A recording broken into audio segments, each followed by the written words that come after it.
অসুস্থ তাদের বলি, আগেই বড় বড় কিছু চিন্তা না করে ছোট থেকে চিন্তা করেন। সৎ, দক্ষ, শুভানুদ্দায়ী চিকিৎসকের সন্ধান করেন। তারা কি বলছেন আগে বোঝার চেষ্টা করবেন। ম্যাড্রাস যেতে হবে, দিল্লি যেতে হবে, কলকাতায় ওইখানে ওই বড় ডাক্তার আছেন ওখানে যেতে হবে, এইসব আগ্রহ বাগ্রহ আগেই যাবেন না। একটি সাধারণ গল্প বলি। আমার ছোট ভাই আছে বিঙ্গি, তার দফতরে কাজ করে একটি ছেলে সহযোগিতা করে। তার পুত্রের এমন এক রোগ হলো, বাচ্চা ছেলে 7-8 বছরের, সে পড়ে পড়ে যায়, সে উঠতে পারছে না, দাঁড়াতে পারছে না। জল জ্যান্ত 7-8 বছরের ছেলে এরকম হয়েছে। তো আমাকে যেই বলল, আমি ওইখানেই ওই দপ্তরে একটি ছেলেকে বললাম, দেখতো দেখি ইন্টারনেট খুলে দেখতো, ও যা যা বলছে সেগুলো টেপ, এই রোগের কি বিষয় বলছে বলতো।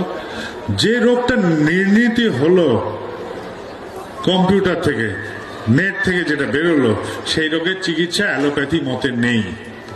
তাহলে শুধু শুধু চিকিৎসা হচ্ছিল অ্যালোপ্যাথি মতে, অ্যালোপ্যাথিতে ওর কোনো চিকিৎসা নেই।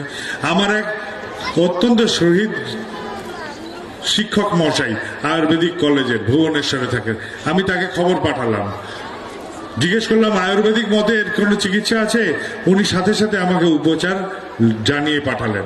দেওঘরের ওষুধ, দেওঘর থেকে ওষুধ জোগাড় হয়ে গেল, বাজার থেকে সাধারণ কিছু ওষুধ, আয়ুর্বেদিক ওষুধ, সেই খেয়ে সেই যে দপ্তরে কাজ করে ছেলেটি, তার পুত্র যে ওই কদিন একদম শয্যাশায়ী ছিল, সে খেলে খেলে বেড়াতে শুরু করলো। রোগ নির্ণয় আমি করলাম না, রোগ নির্ণয় যন্ত্র করলো। আপনাদের পরিবারেও যেসব বাচ্চা কাচ্চা ছেলেরা আছে, এগুলো খুব ঘাটতে পারে। তাদের থেকে বলেন তো, আমার এরকম হচ্ছে, দেখতো কি রোগ হয়েছে আর এর কি চিকিৎসা।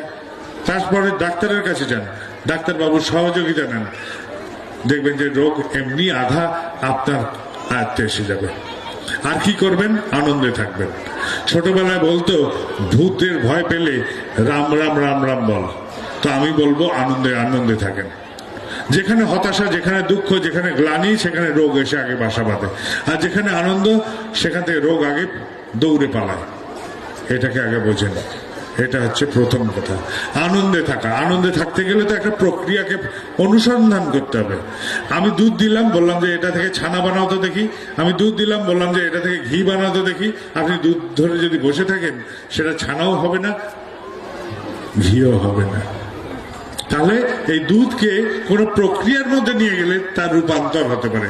তাহলে আমার যে জীবন, তা যদি আনন্দ মুখর করতে হয়, তাহলে একটা প্রক্রিয়ার মধ্যে নিয়ে যেতে হবে।